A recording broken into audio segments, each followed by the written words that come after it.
Great. Well, hello, everybody. Welcome to another episode of Worldviews. Today we have Mariah Denigan. Mariah is an elite swimmer from Indiana University. She specializes in open water and freestyle events and has competed in the Pan American Games, the World Junior Championships, the World Aquatics Open Water Swimming World Cup, and the 2024 Summer Olympics. Mariah, thanks for coming on Worldviews. Hi, thank you so much. I'm happy to be here. Cool. Mariah, can you first kick us off with telling us how you became a follower of Christ, and then we can jump into your swimming career? Yeah, so my grandpa, I just grew up in a kind of pastoral family. My uncle was the pastor of our church. My grandpa was an evangelist who like preached on the streets in Cincinnati. And so I was blessed with the Christian family that I have and two parents that are just really devout and devout followers of Christ. And so I can't really remember a time where I wasn't going to church. I just grew up in the church and then um my faith just evolved over the years. Great, great. And how did you get into swimming? I got into swimming actually through my grandma when we were like 3 years old, like all of my cousins and I. She had a pool in her backyard, and it was her thing to teach water safety. Like, if she had a pool in her backyard, she wanted everyone to, like, feel confident around the water. So at 3 years old, I was jumping off the diving board and, like, swimming to the side, and she taught us how to swim. And then when I was a little later on in life, my mom wanted us to know, like, water safety, just basic skills of just knowing how to swim. And so she put us in swim lessons, and I loved it. So then I got into, summer league swimming in Kentucky. Okay, cool. What part of Kentucky? I lived in, Northern Kentucky, like, Cincinnati area, so Florence, Florence. but I also, like, lived in Louisville for, like, 5 years. Oh, what neighborhood? St. Matt's. St. Matt's, very nice. I'm in the Yeah. Highlands. Oh, awesome, awesome. Yeah, yeah. And when I enjoy talking to people that have like expertise in a certain craft. So clearly, you have like 10,000 hours within swimming at the very least. When did you know you were elite? Like you were capable of taking this to the next level? I think when I was around 10 years old, I knew that I could really, like, make my dream of becoming an Olympian a reality. That was the first time where I hit a top time in the country for the 9 and 10-year-old age groups, and that's where I kind of, like, took the step to take swimming a little bit more seriously and, like, quit the other sports that I was doing, just to focus on swimming, and, I never regretted it once because I just love being in the pool and being around my teammates. You said what age was that? Around 10. Around 10. Okay. Because I imagine maybe middle school, high school, that's when you started doing like hours and hours a day of swimming. Mhm. Yes. Yes, I was probably I think I started, even doing, like, 2 practices a day when I was in 6th grade. So it was, like, prior to high school. I was doing, like, I think 9 practices a week. Yeah. And when did you know you were, I guess, Olympic level? Um, I mean, I guess, I kind of had those dreams when I was in high school to make the Olympics. I think it really became a reality, in when I got to college in 2021 through, open water swimming. My pool swimming had kind of been struggling for a little bit, and I was struggling to, like, go best times and stuff, but I got back into open water swimming, and I was able to, like, make a couple international trips and really, like, show that I have the like, that level of making the Olympics. Yeah. And although you are at elite level, I imagine there are very frustrating times. Do you ever get, I guess, upset with God during these situations where you don't live up to your own expectations? I can't say that I get frustrated with God because I just am truly like a believer in like trusting God's timing and his timing is perfect. Now, I can get frustrated with like certain circumstances of like, oh, I thought like I guess I get ahead of myself and I think that I'm supposed to be at a certain point in my career.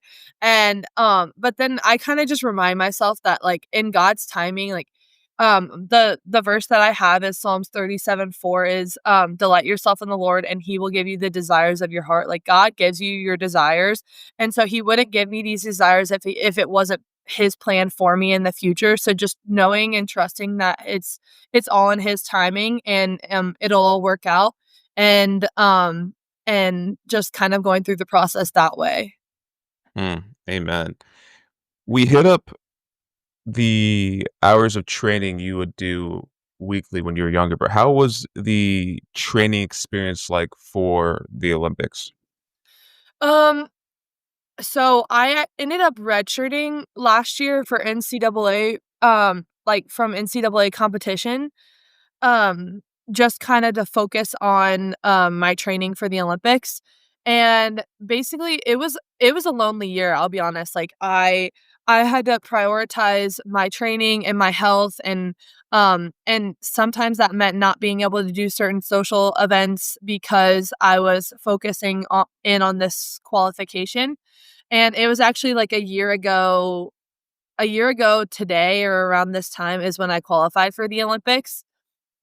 So, like, in the months leading up, I was training 10 times a week, lifting 3 times a week, on top of those 10, practices, and, for me, I do a lot of yardage, so, I average about, I would say 70 to 80,000 yards a week, which is a lot more than the typical swimmer who probably averages around, like, 60 to 70.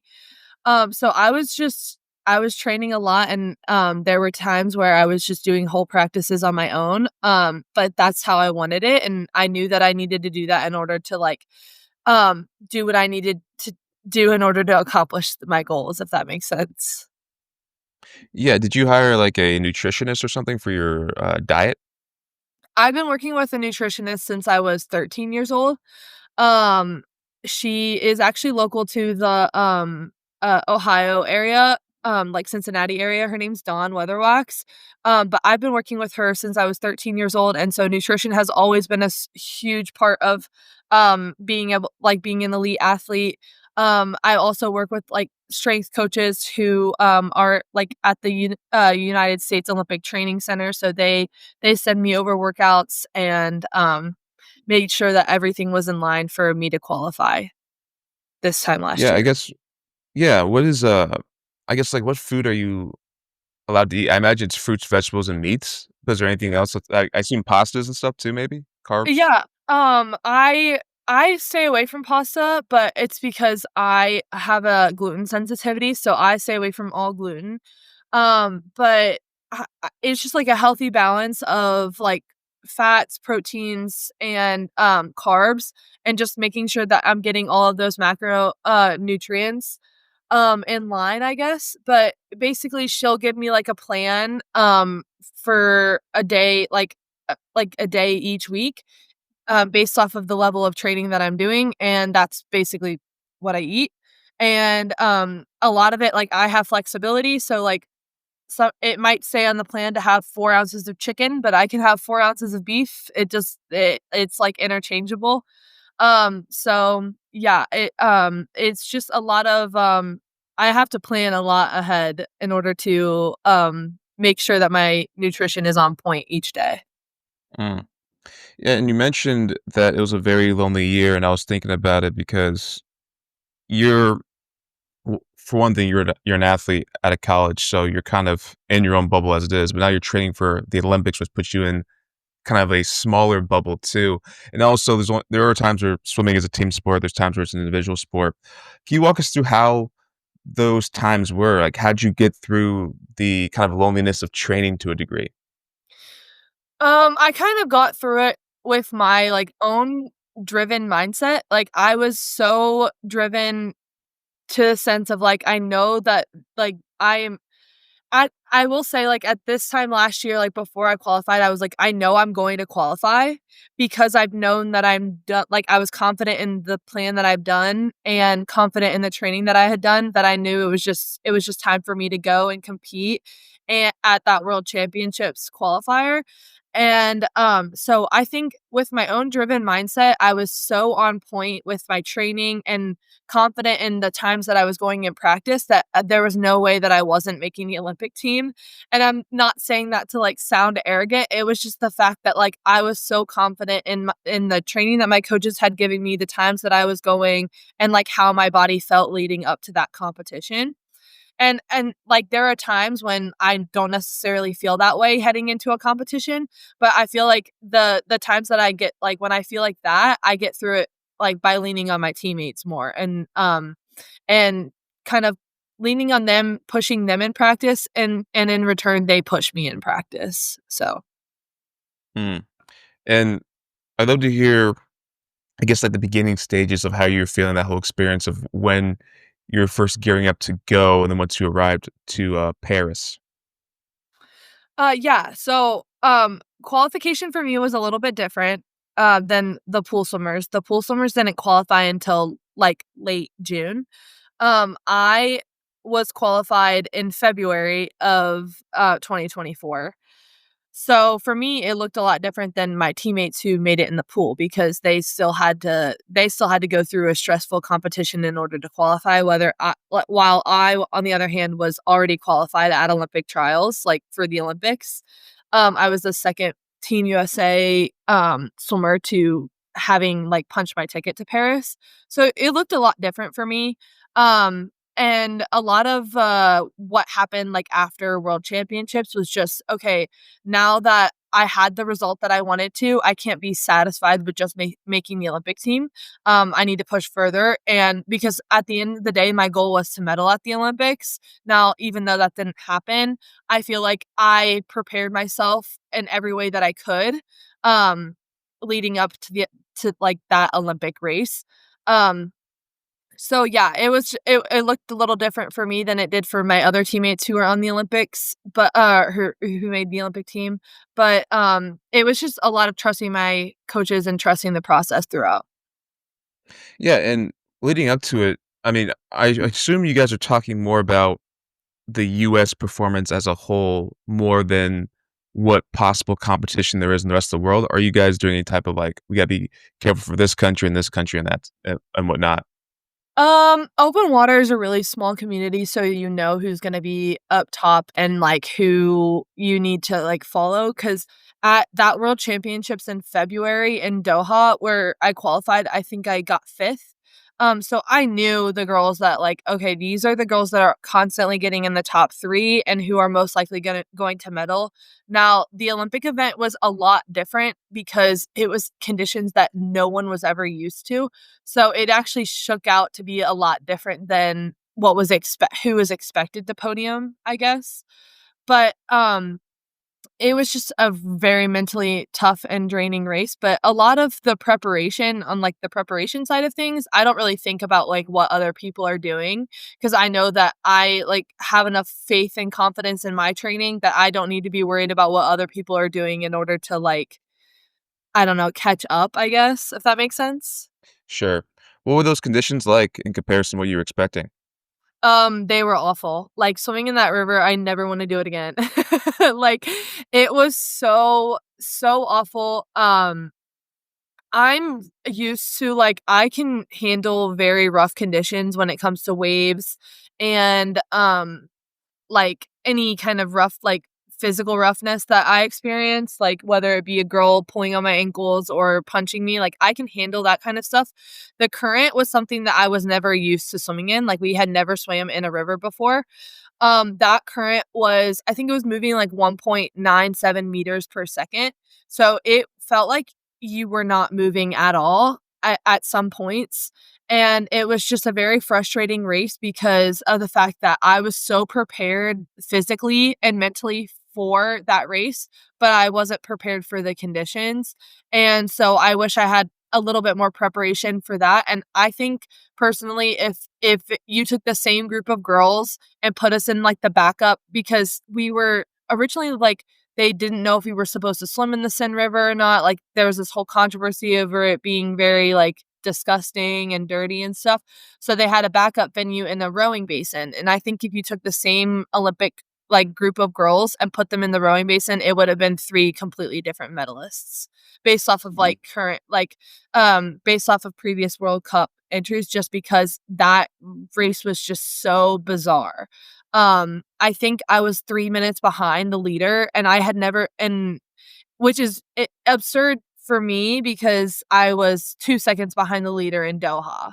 So, it was just, like, a very odd race because of the conditions and the current, and, it's something that I learned from, and now I know how to do better, but, I don't feel like I'm done. Like, I'm not done swimming yet, and I feel like I'm still young. Um, the girl that won was 30 years old, and I'm still 21 years old, so I can be doing this for a really long time. So it was just a big learning experience. Yeah, I was gonna ask, well, how many people are in the race itself, and how do you stack up in terms of age? Because obviously you said the winner was 30, but were you, I assume, the younger one, the youngest one, if not? Yeah, so my teammate Katie Grimes, she was the youngest one in the field. I was, I think, second youngest, and, the other one that was close to us is also my age, and she's from Hungary, but past that, I feel like it's a 5 or 6-year jump. So we are very young, and open water is a sport on experience. So as I continue to race and gain experience, I feel like I'll start to close that gap a little bit more. But yes, the girl that won the Olympic gold medal, I mean, she's probably won 30 international medals altogether. And she's just, I mean, the goat of open water swimming right now. And so it's just kind of my goal to like bridge that gap from now until the next Olympics. Yeah, because it sounds like you and Katie have at least 2 more to compete in. Yes, I mean, that's the goal. I'm gonna take it one Olympic quad at a time, but I can feel that, like, when I got out of Paris, I wanted to go another 4 years to LA, because of how, like, kinda frustrating that race went for me. But I mean even if I don't make another Olympic team ever again, I feel like I can say, like, confidently that I'm proud of the preparation that I had going into Paris, and I love the sport too much to just walk away based off of, like, a bad result. So, I mean, I have always wanted to do the entire World Cup series, so that's kind of, like, my goal for this next year is just racing a lot more and gaining experience and kind of bridging that gap internationally. Yeah, because also then what's, like, I guess, the age that people kinda age out of the sport? I mean, I have a friend who made the US national team this past year, and she's 36 years old and currently pregnant with her 2nd child. Ooh, So, right I mean, on. there's really, like, no, specific age where like, "Oh, this is the age where people stop." It's just, I mean, there's not a lot of money in open water swimming, so if you can't really fund yourself anymore, then that's maybe when you stop, but for me, I don't know, I can't necessarily say that, "Oh, this is the age that I'm gonna stop swimming altogether," because I don't really I love the sport right now, so I can't really see not liking it, but Cool. Yeah, I'd be curious to hear too because you obviously the conditions in this water were horrible, but I imagine you can recall a time in the past where you competed where you jumped into the water and the conditions were absolutely optimal and you knew like this is the perfect water to be swimming in. What was the location of that? That was probably, Doha in, 2024, like, so this time last year. That those conditions were perfect for me. There was, like, a little bit of chop on the waves, but I can handle waves, and, the course was, like, beautifully set up. The buoys were very visible. I feel like those were the conditions where I jumped in and I'm like, "Okay, I'm so confident in myself right now that I'm going to make this Olympic team." And it kinda did help that, like, my dad was there and he was able to, like, watch me, and that was his first like, he hadn't seen one of my international races since 2018. So just having, like, one family member that was able to, like, see me qualify for the Olympic team there was, just absolutely just such a blessing. So, yeah.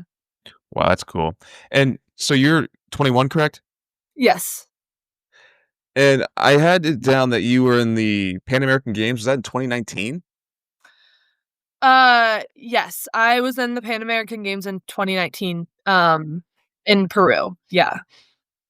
So you were 15 competing? Yes, yeah, and my first international race was actually 2018, in Israel and Fiji, so I had 2 different competitions, so it was, like, junior Pan Pacs, and, in Fiji was, like, a pool event, and then in 2018, um Israel, that was, like, 2 weeks after Fiji. So, I had a lot of traveling that first when I was, like, 14, um, and that was a junior world open water in Israel. So those were my 2, like, first international races, and then 2019 Pan Ams was a pool event for me as well. Was that a junior event? Was that with No, women in their that was a senior level event, and so that was my first time that I had, like, my last name on the cap because that's, like, a signifier of, like, making it to the, like, international, like, senior level competitions for Team USA, so that was a cool experience for me. Yeah, because you were a teenager competing against adults, Mhm. and Yeah. I imagine it sounds like you were keeping up with them pretty Yeah. well, so it's probably a huge confidence booster. Yes. Yes, I was able to walk away with a silver medal at that competition, but honestly, it's that competition that kind of helped me, like, realize what the Olympics were kinda gonna be like, because it was a games, so we were living in a village, in 2019 Pan Ams, and it was rough living, so I kinda knew in Paris, like, "Okay, this is how it's going to be, it's not gonna be as glamorous as people say that it is, like, living in the village." However, 2019 Pan Am's, like, conditions were so bad that Paris conditions, like, felt so nice. So I had this, like, preconceived notion of, like, okay, it's gonna be dirty, like, we're gonna be living in a village, but it was really nice in Paris, like, living in the village. Yeah, what about the Pan Am conditions were so bad? Was it just the housing was It horrible, was bad plumbing? Like, how'd that It look? was, wintertime in Peru, um, so it was, like, August, and all it did was rain the entire time, it was just raining, um, and there were stray dogs running through the cafeteria, there was dirt all over the floors, like, constantly, um we had to share a one singular bathroom with 8 girls that were in your room. So it was just so tiny, so small, not the best living conditions, and I kind of got, like, sick from the food, so it just wasn't it wasn't ideal. Yeah. Um, and so I knew what village life was like, and now, like, I knew what the bed situation and, like, the sleeping situation was gonna be like in Paris, so I kind of, like, I feel like I had, like, a little bit of a leg up with that experience going into it rather than, like, other, new Olympians. Mm. And then going into Paris, I guess how was the experience of just the opening ceremony? Yeah. So I was one of 5 swimmers that got to go to the Olympic ceremony because, most of them had to, like, get ready for the pool competition, but my competition was later enough to where I could go. That was the coolest thing that I did, like, while I was in the Olympics. I just remember calling my parents crying the next day of how, like, awesome it was. Just, like, crying happy tears because it was just, I mean, so unbelievably cool, like, being on the Seine, like, where I was basically racing in 10 days, um, being on the Seine, with the rest of Team USA and all of these, like, high, like, A-list level athletes, like, I got to meet, Steph Curry, and actually, this is the coolest part of, like, I feel like the whole experience to begin with, because that was his first Olympics as well, but you wouldn't for me, he's like A-list celebrity type athlete, right? Like you have like the LeBron, the Steph Curry, like they're just like athletes that everyone knows their name. And um So to see someone like Steph get so excited, like, standing on this boat and, like, videotaping it and sending videos to his family and just seeing that excitement, it's like, how could I not be excited just standing here and knowing that, like, I'm on the same team as him?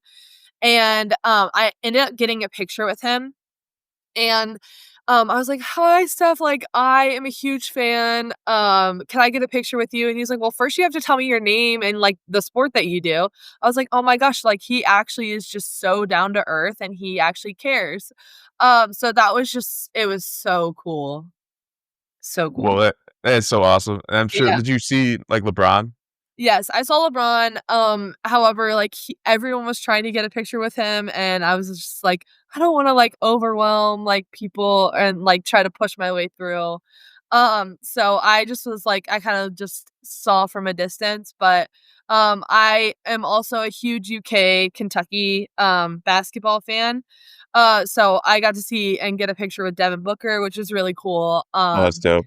'cause I remember watching him, when I was younger, like, when I would watch the UK basketball games and stuff, so, it was just such a cool experience, and then, I have a lot of, diver friends that are from IU that made the Olympic team as well, so getting to experience that night with them too was just so unreal.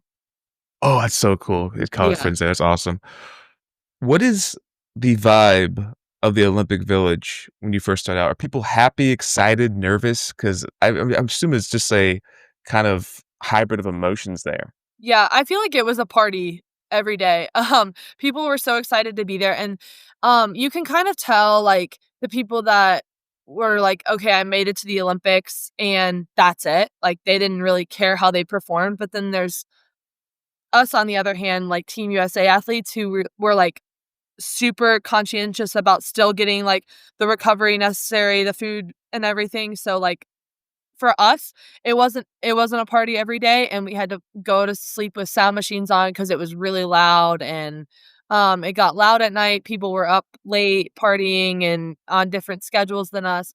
So, for us, it was kind of more serious and intense, like, "Okay, I have to get to bed at a certain hour, I need to get this many hours of good sleep, and food needs to be on top of it," and the food situation was really bad in the Olympic Village, so I there were days where I didn't step foot into the dining hall there because it was just so awful, like, at one point, they were limiting the amount of food that we could have, like, you could only have, like, 2 pieces of chicken, and I'm like, "So you're giving me 2 pieces of chicken, but the 200-pound wrestler over there can only have 2 pieces of chicken as well, like, that's ridiculous."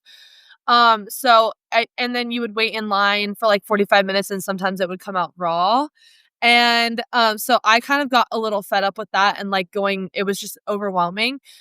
So I would just luckily, like, Team USA Swimming had a team room for us, so I would make my breakfast, like, I would make eggs and oatmeal and have a protein shake for breakfast up in our team room, and then for lunch, they had, like, cold cuts for us so I could make a sandwich and, like, have, like, a salad with it. And then I would just order my dinner every single night, like, through, like, the Uber Eats of Paris, I guess, and, have it delivered to the village because I was just so overwhelmed going to the dining hall and kind of, like, fed up of, like, waiting so long for food, that I just didn't even bother to go do it. So that was very unfortunate. I feel like a lack of planning on the Paris side of things, but, it was still, like, exciting to be in the village and get to see all these cool athletes, but it was still intense for us, for sure. Was there a degree of, like, weirdness because you're sharing all these activities with competition or even just, like, I guess, different countries and whatnot? Because 'cause I'm imagining the village when I first think of it, I'm thinking about a bunch of Americans hanging out, but then I'm like, "Oh, wait, it's not just Americans there, it's literally everyone competing against everyone else, kind of mincing and, Yeah, experiencing it together." yeah. Um, it was kind of, it was cool to see, honestly, because there are countries that politically, like, outside of the Olympics don't get along, but they're eating next to each other. So I thought that was, like, a really, like I mean, it was just a cool experience of seeing how sport brings people together, of just, like I mean, with all of there was a lot of, with Israel and Jordan, and then them sitting next to each other at dinner, and knowing that, like, it kind of like this at like, the Olympics is kind of bigger than this whole political situation that's going on, with Israel and Jordan, and knowing that all those athletes can still be friends, it was kind of like a beautiful thing. However, like, there are I mean, it wasn't really from us because we had a really, really good spot in the village to where, like, we didn't really have to walk that much, so that was very nice. But, I'm sure other countries felt like if they were in the back of the village and getting to the buses was a hassle, like, maybe that wasn't as fair, but, and I don't really necessarily know how we got the village or, like, the building that was closest to the transportation or what, but, so that was fortunate for us. But then also, for open water, we didn't stay in the village for the entire time leading up to our competition. We moved into a hotel, 3 days before, we raced to kind of get us out of the village setting and, get better sleep and, just be in a location where we didn't have to do a 45-minute bus ride to get to the venue. Um, so that was very fun on our end of getting to, like, experience the village and then also getting to, like, be in a more comfortable hotel setting leading, up to the race. Yeah, that's really cool.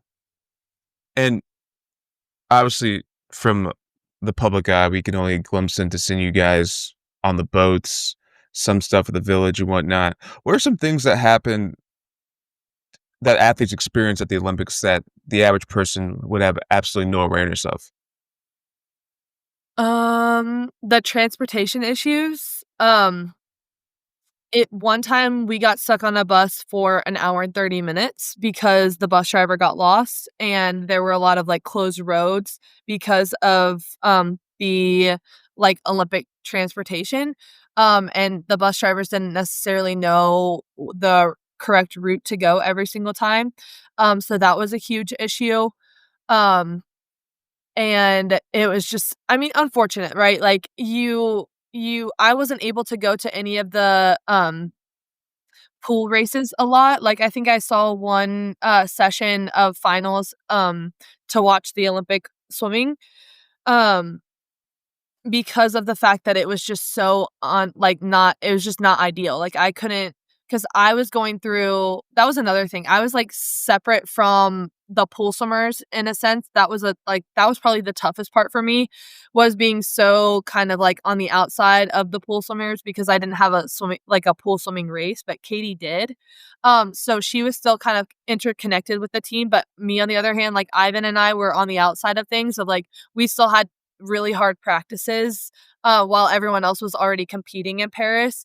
And so we had to train at a different pool and facility altogether. So it wasn't ideal for us to go to any of the final sessions at all. So that was, and it was partially because it was an hour bus ride there, and that takes up, I mean, 2 hours of transportation to just sit there for an hour for the finals was just not ideal. Um, so that was, like, one of the probably biggest things that people wouldn't recognize, I guess, if you weren't there. Yeah, and your event was how long into the Olympics itself? Was it midway through? It was, like, 2 days before the closing ceremony, so it's, like, Oh, at so it the was end. that late. And the pool So you didn't get swimmers, they were at, like, one of the first events to happen. Um, Yeah, yeah. so, there was a big long gap, and because of the way that the nature of, like, open water swimming is, um, I still had really hard training when we got to Paris while everyone else, like, they were already tapered and ready to race when they got there. So that was, like, a huge difference of, like, I was in the village with 5 other, Olympic swimmers, and, I didn't see them, but maybe, like, 1 full day, like, if you marked up all the time while we were there for, like, the 2 weeks, um, because of the fact that they were just on completely different schedules. Yeah, so you didn't get much time to just hang out really, unless I assume you stayed at the Olymp at in Paris a little bit after the Olympics were over? Yes, I got to stay a little bit with my family, but then we went and, kind of, like, did a little family vacation in Europe. But there were times when like, I roomed there was, like, a, veteran athlete in every single, um, like, room, I guess. And so, my veteran athlete was Abby Weitzel, and she was done pretty, like, early on in the Olympics, like, with her racing and stuff. And, because she was a veteran, she brought a projector and she had an extra bed in her room, so we moved out into the family room and, like, made this, like, couch, and we would sit there and, like, on the nights that she didn't have to go swim at the finals or go watch them, we would sit there and just watch the finals together, in our room, like, through this projector because there weren't any TVs in the rooms and stuff. So it was so cool to, like, have that experience. I have, like, a video of us watching, Love Island together before the final session started because it was, like, a pretty late start at, like, 7:30 or 8 at night, so we would watch a couple episodes of Love Island before watching the final session. So, those are kind of the memories that, like, I'll, like, never forget, and now I know to bring your projector for the next Olympics, but, it was just such a cool experience to, even though my teammate or, like, my roommates or suite mates weren't really there that often, it was nice to kind of, like, have that experience with Abby of, like, she knew what to bring and how to keep us entertained and stuff like that, so Yeah, that is cool. yeah. How about there's 2 pretty controver I mean, there's maybe more than 2, but there's 2 very notable controversial events that happened at Olympics. One was the whole Last Supper craze. How did you guys feel the, uh, tension of that while you're actually in the Olympics, or is that solely only No. felt from the public, I guess? Yeah, that was all from the public. I had no idea that it went on, to be honest with you, 'cause, the US was, like, at the end of the Olympic, like, parade. I had no idea that that went on, at all whatsoever. My parents, like, they called me about it the next day, and they're like, "Oh, you didn't see this at all?" I was like, "I had no idea." Like, I was on my own world having the night of my life. I didn't really care what the whole, like, presentation was because we couldn't see it anyways. So yeah, I had no idea. And then there were talks about like boycotting watching the Olympics. I just don't think that it was really fair to boycott like watching the Olympics if we the athletes had no idea that these things went on. So that was just like a huge kind of like what like there were obviously Christians coming out saying like, "Oh, we're not watching the Olympics anymore because of the way that they made fun of our religion." Well, the athletes had no part in this production at all whatsoever, so taking it out on the athletes and not watching the Olympics is kind of just bizarre to me, um, in my opinion, I guess, but, especially because we had no idea that it went on, like, so yeah, I did see, like, the controversy behind it. I thought it was very bizarre that they would do that. I feel like there's a lot of other things about French culture that they could have gone and, like, showcase, and they didn't really do a good job at that, but, at the end of the day, like, the athletes had no idea that it went on, and there's no reason to take it out on the like, not watching the Olympics because, like, the athletes had no idea, so Yeah, I agree. And I imagine then if you guys didn't feel the tension of the Last Supper craze, then you probably didn't feel the tension that happened from the whole boxer controversy.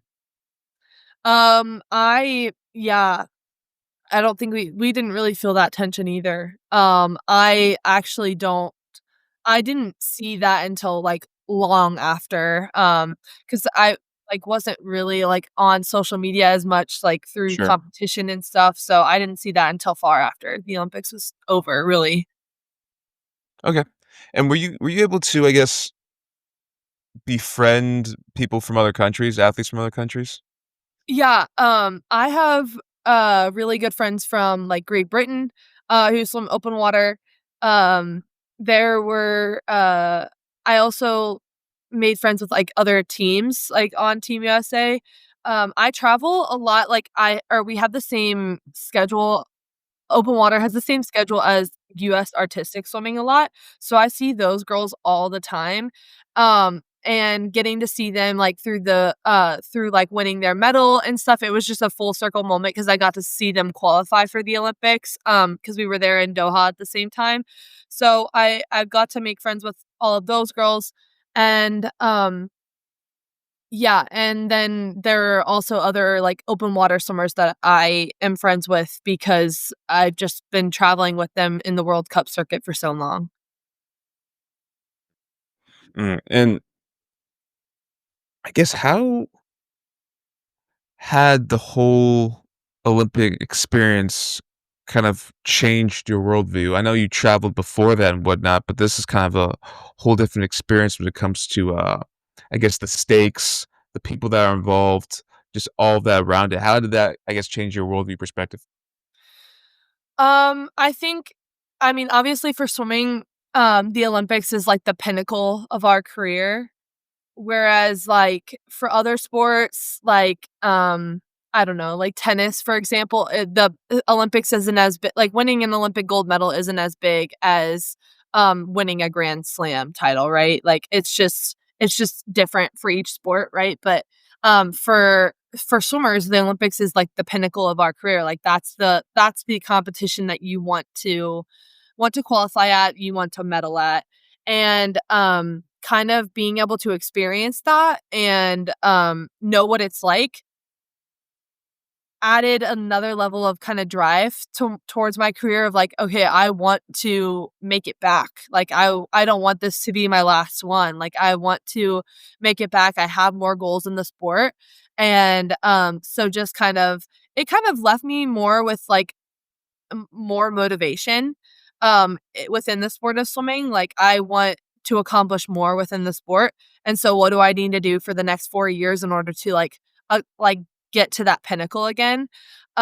So it kind of, like, as far as, like, worldview, like, more just, like, gave me a more self-reflective time of, like, "Okay, like, what do I need to do better to get to accomplish, like, winning a medal next time?" And so it just gave me another level of drive.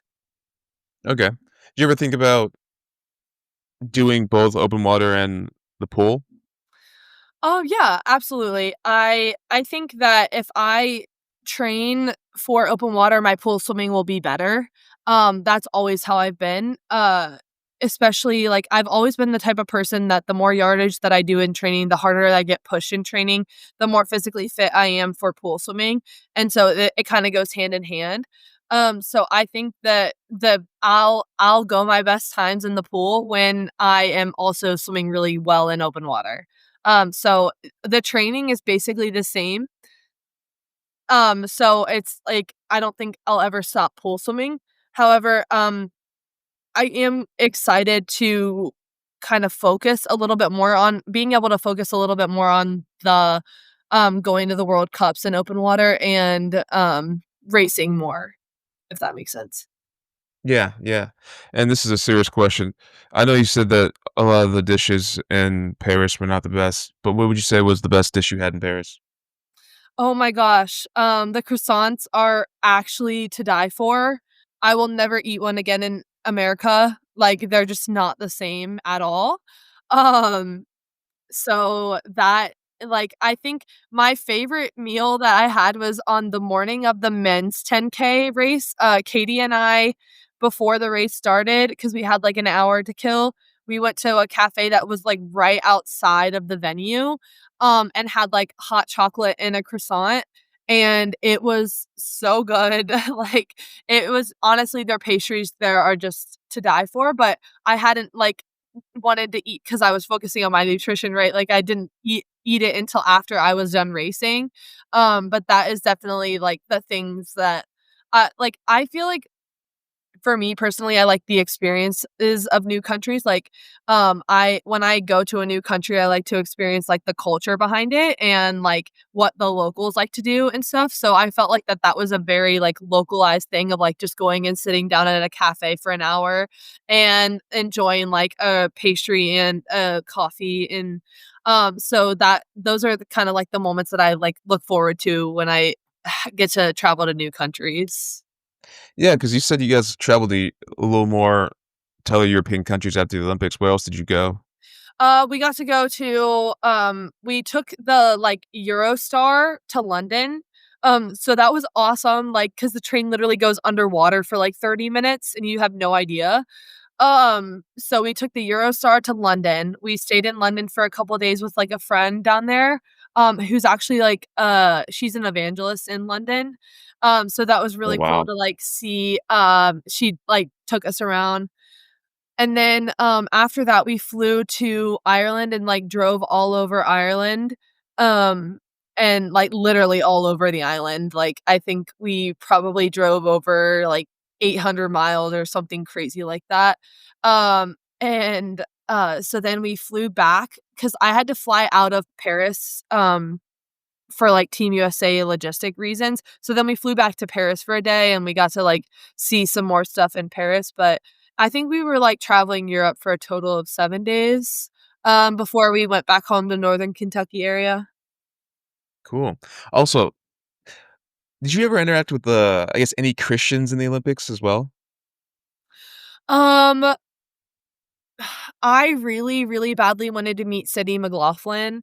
I love her. I love her, her just, like, devout, like, faith, through her sport. I kind of, look up to her in that way of just being able to, like, use her sport and her platform as a way to grow the name of Christ, and, I that's what I try to do on my daily basis. So I really badly wanted to meet her, but the track athletes like had the exact same schedule as the swimmers, so we weren't able to like cross paths at all.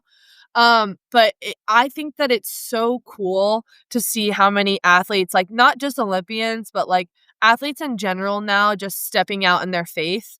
Like a big one for me is like the Ohio State football players, like just to see them like all like the culture shift of um just these guys just getting on their knees in prayer before like the national championship game, like it is just so cool to see athletes using their platform for something that's bigger than themselves and glorifying God through every step.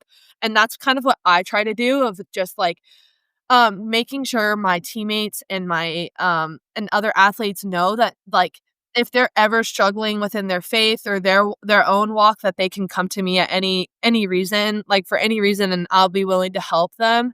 And even if they're not Christian, like, I just like to be that person that people can come and talk to and, like, can work through any problem with because I feel like that is just, like, what God has called me to do. Um, and obviously, God calls us all to love people. And so, regardless of people's faith, I just want people to be able to know that, like, okay, if I'm ever struggling with anything in my life, I know that I can lean on Mariah and know that she'll give me some wisdom to use. So I just think that, like, as God has given me the like my swimming ability is not just it's not me. It's God-given ability. And so if I can glorify him through my sport, then that's all that matters. And that's all like so at the end of the day, like I don't really care. I mean, I obviously do as a human care about the results, but at the end of the day, the results don't matter. It's just that I'm glorifying God through it all, like through the wins, through the losses, regardless. Amen. Yeah. Have you ever had a supernatural encounter? Um, I I have, witnessed through other people, or, like, through family members. Me personally, no, but I feel like, there are specific instances where I've seen God's favor over my life, specifically with open water swimming, like, I was I felt like God's favor was kinda calling me towards that because, like, I went through, like, a time where I wasn't doing open water swimming, and then the open water swimming director of USA Swimming kinda, like, emailed me and was like, "Mariah, I really think that you'd like to do this race, like, please, like, get back into open water swimming." And then I did it, and I was able to, like, win that 7.5K or, like, whatever at, open water junior nationals, and so it was kinda like that race that kinda started me back into this open water path, and I think that that was, like, all, like, God's favor just, like, calling me back to the sport, like, even though, like, because like, it was COVID times, like, I just, like, didn't I was like, "I don't feel like I'm ready to do an open water swimming," but it was kinda God's calling back, like, "You're ready, just take the leap of faith and know that I have you," and, so not necessarily a supernatural experience, but I feel God's favor, like, over my life and over my purpose, every single day. Hmm. Okay.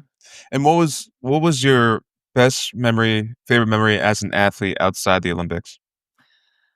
Um, outside of the Olympics, was definitely winning Big Tens last year, with my so we won the conference with my, teammates here at IU, like, on the women's team. That was the coolest thing ever, um, and that shows that swimming is not just an individual sport, it's a team sport because literally we were not supposed to win that meet at all whatsoever, and I had just gotten back from Doha, so I was, like, very tired and not swimming as well as I could have been, but, and I was, like, frustrated with myself because 'cause I'm like, "Oh my gosh, if we lose this meet, like, I did not perform the way that I could have," like, because I had just gotten back, I was jet lagged, I hadn't really trained that often, and they kinda like, I was just kinda thrown into this, like, championship level meet, um, but I just kept my head down and I, like, kept fighting for every single point, and that's what every single girl on our team did. My coaches scored out the meet, and we were supposed to lose by, I think, 120 points, and we won by half a point.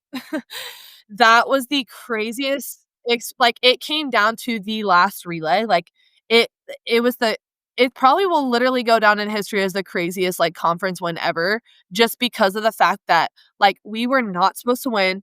We were like, even going into the last session, we were supposed to lose by 60 points still, and, like, after my coaches scored it out, but we had girls that had to, do a swim off in the morning, and, like, so they tied for, I don't know, 24th, and so then she had to do a swim off again, and, she won the swim off, and then she ended up making it into the last seed, like, so she got 24th, and then she ended up getting 17th and winning that heat, like, in a heat that she was never supposed to be in, so, like, I could literally just see, like, God's hand over that win every single step of the way, like, everything that needed to happen, happened, and then it got to the last relay, and I remember looking at my teammates because, like, I was not on that relay, I'm not a sprinter, I can't do that, and I was like I looked at my teammates, and I was like, "If I was them, I would literally be like, I don't even know, losing my mind behind the blocks right now because of how nervous I would be,"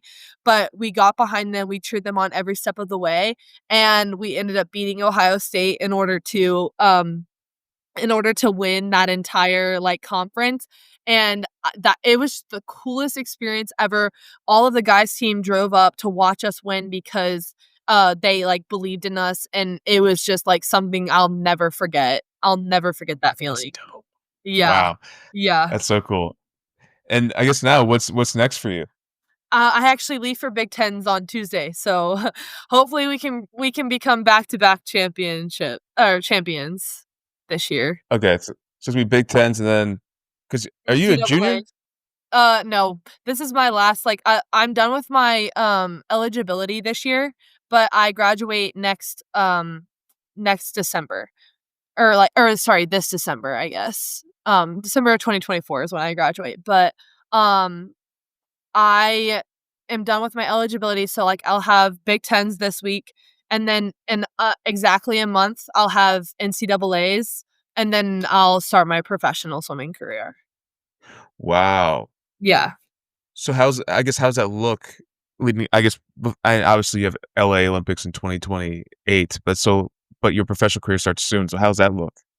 I mean, I'll, um, hopefully make the national team in, April, so that's, like, the week after or 2 weeks after NCAAs is I have open water nationals, and, as long as I'm, like, making the senior level competitions, like world championships, I'll have enough funding in order to, like, fund going to these World Cup races and, hopefully win some prize money while I'm there and just keep on, striving to, accomplish my goal of LA 2028.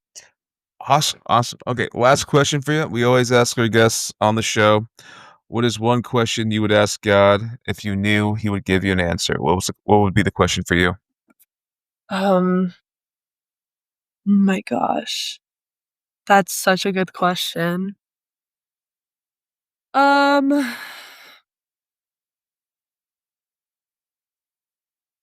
I don't know. That stumped me. Probably like